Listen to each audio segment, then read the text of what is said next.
bispiras ng bagong taon, kaya naman dagsana ang mga naghahabol sa pagbili ng mga pampaswerte.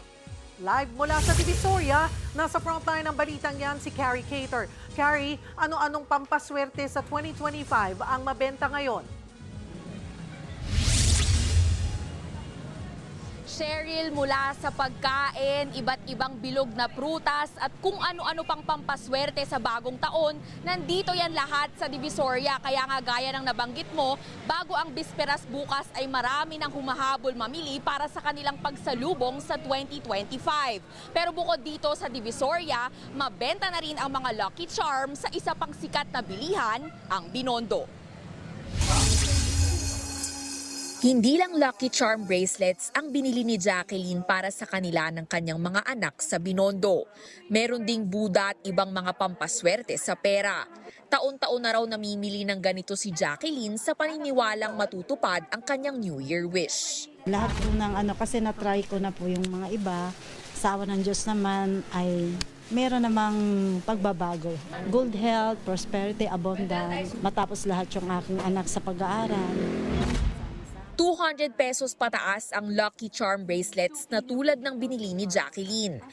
Habang hindi naman bababa sa halos 6,000 pesos ang power bracelets kabilang ang mga nakakustomize base sa birthday. Sa tindahang ito, ang mga Lucky Cat at Gold Bar ang pinakamabenta. 100 pesos ang isa at pwede mo itong ilagay sa cellphone case o pitaka. Pag nakalagay sa pitaka mo, itong darating na taon, medyo saswertein tayo, at least siguro magkakaroon ng pera, may mga, lalo na yung mga nagbi-business, may mga katuwaan nga na sinasabi minsan pag nilagay mo daw sa cellphone mo, hindi daw manakaw yung cellphone. Sa mga gusto naman ng all-in na swerte, 300 pesos lang ang prosperity set. Umaabot naman ng 2,800 pesos ang prosperity basket. May complete pouch din sa halagang 6,800 pesos para sa mga may budget. Sa paniniwala ng Feng Shui, ang dapat hindi mawala sa mga bibilhin yung pampaswerte ay ang holo o pangontra sa sakit. Kung pampaingay naman ang hanap nyo na iwas disgrasya, meron din silang electric firecracker na ganito ang tunog. Pero kahit mismong mga nagtitinda, nagpapaalalang hindi dapat iasa lahat sa mga pampaswerte. Lahat yan kailangan ng magandang gawain, do good deeds. Lahat yan ay may good karma na pabalik. Sa Divisoria naman, siksika na rin sa dami ng mga namimili ng mga bilog na prutas. Makakabili ka ng isang pack ng kiat-kiat sa halagang 100 pesos. 3 piraso ng peras na rin ang mabibili sa parehong presyo. 4 naman sa kiwi at orange at 8 sa lemon. Ang pinakamurang mansanas nagkakahalaga ng 50 pesos kada piraso.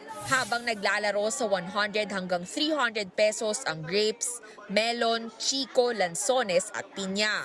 Ang mga mamimili talagang pilit daw pinagkakasya ang budget para makumpleto ang 100 bilog na prutas. Sabi nila po, swerte daw eh. Wala naman po masama kung susundin natin eh.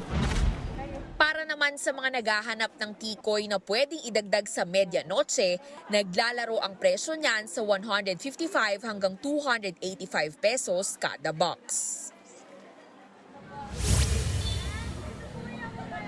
Cheryl, dahil alam natin na may mga ipinagbabawal na paputok, isa pa sa mga pwedeng bilhin ng ating mga kapatid ay itong mga torotot. Sa halagang 10 hanggang 35 pesos lang, mabibili nyo na yan para magkaroon ng maingay at masiglang pagsalubong sa bagong taon. Balik sa'yo. Maraming salamat, Carrie Cater. Mga kapatid, Cheryl Cosim po, huwag maging huli at maging una sa lahat sa balitaan. Para sa tuloy-tuloy na talakayan sa Frontline, mag-follow at mag-subscribe sa social media pages ng News 5.